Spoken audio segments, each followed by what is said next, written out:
We are going to begin here with what appears to be the largest abuse scandal to shake the American Catholic Church yet.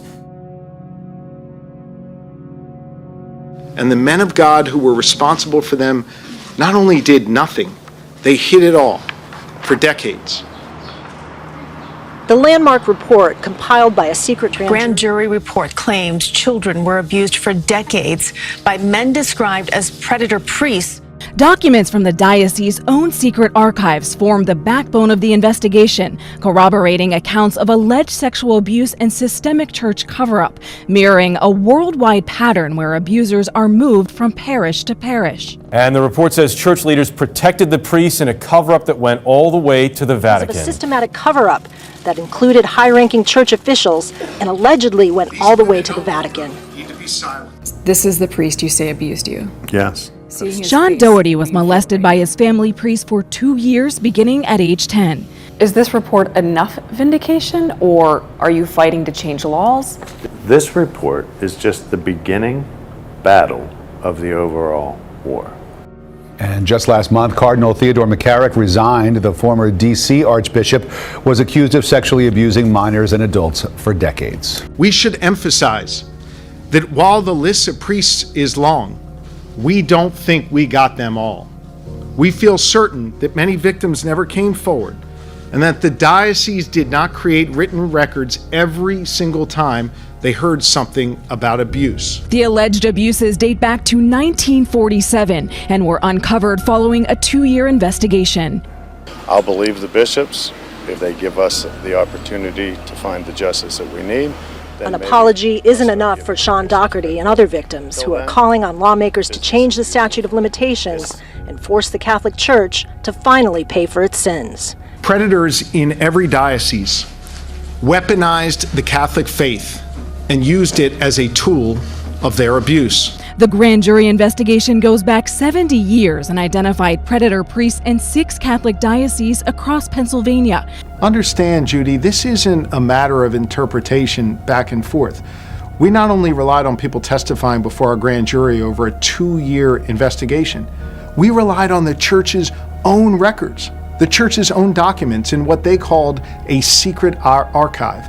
This is the report, nearly 900 pages long. The former bishop there, Cardinal Donald Wuerl, spoke to us before the report was released. I think the report is going to show that during my tenure, we acted very appropriately with many times removal from ministry totally and completely. Did you ever move priests quietly to another?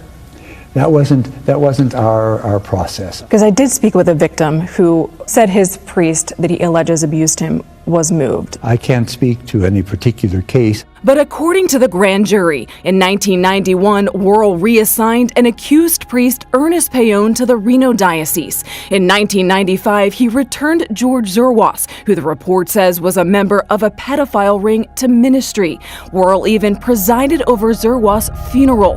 He also approved monthly sustenance payments of up to $1,000 to Richard Zula, also a member of the pedophile ring after Zula's release from prison. It's frankly shocking that the priests and the bishops and the monsignors and the cardinals knew about all this and weren't shocked and sought to cover it up.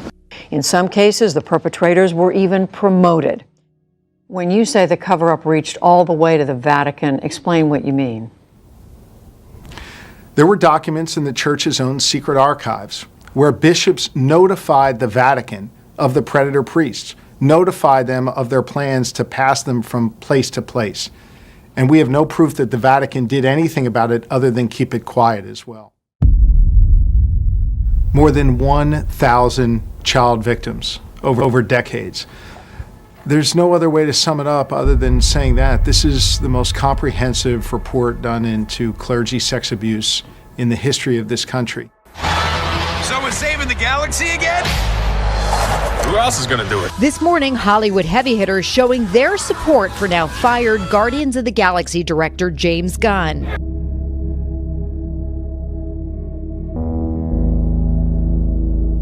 It's been almost 2 weeks since Disney fired director James Gunn for those tweets.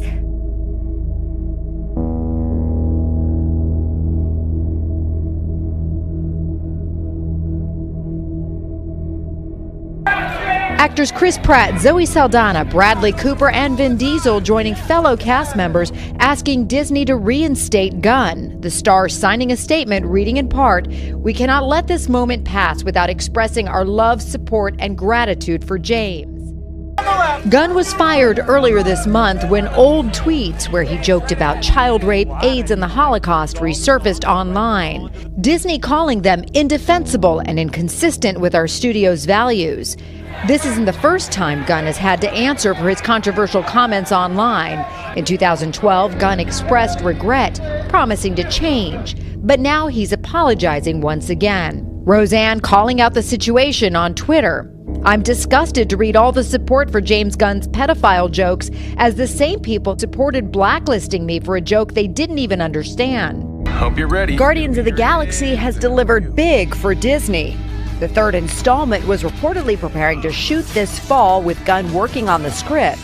The future of Gunn and the Galaxy now uncertain.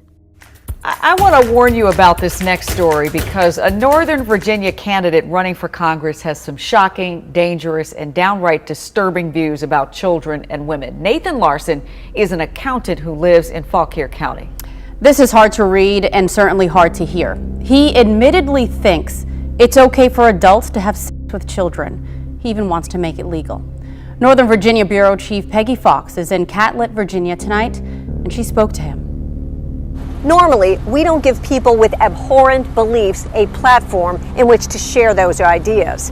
But this man is running for Congress, and as much as I personally hate to put this man on TV, we believe it's important for people to know why he's running for Congress. Nathan Larson told me he wants to, quote, restore liberty and make incest legal. What about sexual relations with your own children?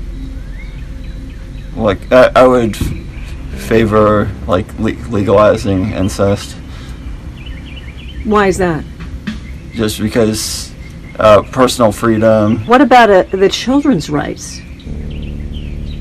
Wouldn't that be rape to have sex with a child? Well, like with girls, I mean, I just believe that it should be for fathers to make those decisions. And you don't find anything wrong with that? I mean, it's not for me to intrude on another family and tell them what they should do. Wouldn't that be really dangerous for children? I don't see how we know that. Children are human beings. They're not property. What about their protection? Oh, the law doesn't treat them as having the full rights of adults.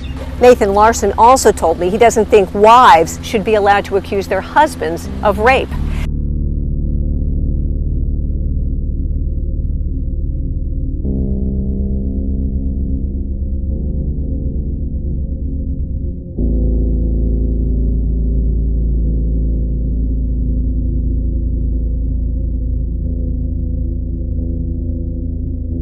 Have to, because we are living in very interesting times where they're pushing all kinds of crazy stuff.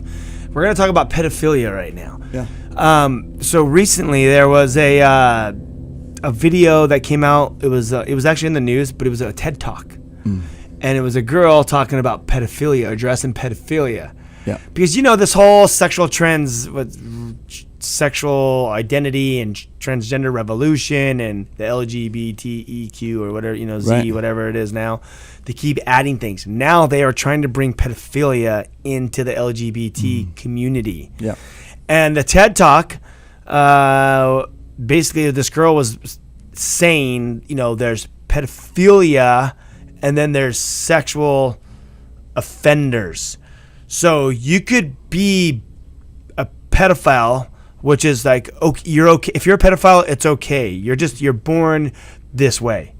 You're born this way. That means you like to have sex with children. It's okay. You're a pedophile. That's what this girl is trying to convey. That's what the girl's saying. You're a pedophile. Well, maybe you're born this way, and that's okay as long as you don't ever act out on it. So if you're a pedophile, you're okay. That's what she's trying to say. So it's only bad is if you act out on it.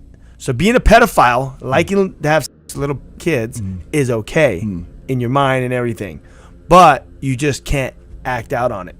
So they want to include you into they want to include it into the LGBT community. Right. It's crazy. Is that crazy? No. Like they're giving a green light. This is disgusting. This is like this is like the worst thing. This is like horrible to even be thinking about this. Yeah. You know what I mean? So then I get a link from you this morning about the comedian. Yeah. Remember his whole agenda? Horrible.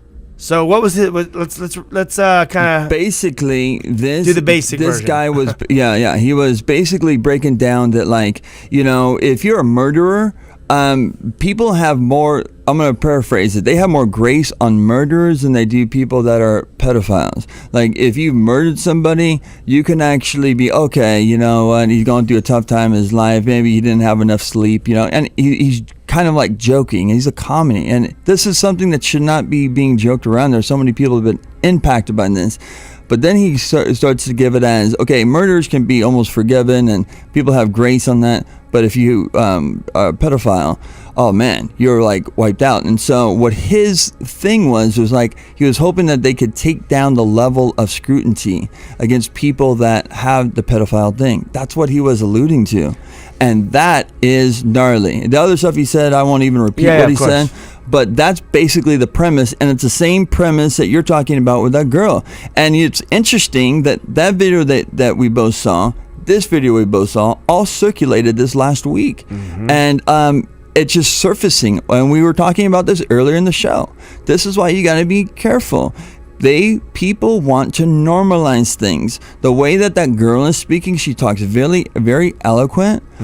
She is saying that people are born this way, and we need to have compassion on them. They're not able to fulfill these desires. Imagine if you have desires for a wife, or you have desires for a husband. If you're a woman and you have those desires and you want to fulfill that, what if you weren't able to fulfill those desires? Like, okay, now they have these desires. Oh, and this is just how they were born. This is how they were created. They didn't choose this. Born this way. Yeah. Isn't it interesting? Look at our world today. Also, for the last few months, we have been seeing it in Hollywood. We've been seeing it in many different platforms. Actors, producers, people that are famous are being dimed out that they were molested by this particular person. And this pedophile ring, there's famous actors. Corey Feldman has been on a big thing talking about the reality of pedophiles that are out there. His good friend Corey Haim, who was a very famous actor growing up in the 80s, who got really heavily addicted into drug addiction, heroin addiction, and overdose, died at a young age. He kind of alluded to that the things that happened to him as a kid, he tried to drown out all of that stuff by his drug addiction. And make no doubt about it, being a pedophile is against the things of the Lord. It's nothing to play with. It is demonic. And whenever you deviate from what God has created, you will open yourself up for so much deception. We've heard people talk about it, Ryan. I've heard people years ago say, it's just a matter of time when you start opening up the boundaries of sexual orientation from this gender, now to this. It's going to just be anything goes. And there's not going to be any morality on any platform. Jesus says this, if you want to mess with his children. He says, but if you cause one of my little children's who trust me to fall into sin, it would be better for you to have a large millstone tied around your neck and be drowned in the deepest part of the ocean. Basically what he's saying is, if you cause one of them, if you lead them into a path of unrighteousness, or what's a better word, into a life of not following God, or introduce them to gnarly stuff, it's better for you to cast a millstone around your neck and throw yourself in the deepest part of the ocean. So imagine trying to come at a kid and to sleep with a kid. Do not play with the children. God will not tolerate. You may get away with it now, but God will not tolerate it. I mean, it's just crazy that we're even talking about this right now. No, and because we're really having a conversation that this is actually trending. Yeah, and there is an appetite for it out there. There's a crazy world out there that will eat this stuff up, that are, if you're into this stuff, and we cannot justify it. We got to pray for this nation because these things are going really, really quick. And I know my heart has been churning over the last couple months, and more so in these last couple weeks, because it seems like we're just being so much inundated with this stuff. And because of, we've been saying about the social media and all that kind of stuff, man, there's so many good things that come from this communication, but also the enemy wants to take it and use it for destruction. You know, what is that one quote? Evil prevails because good people do nothing. Dude, I've heard that a lot as well too. I love that. It's true. We have to do something. We need to educate our friends and family, our kids. We need to be there, available.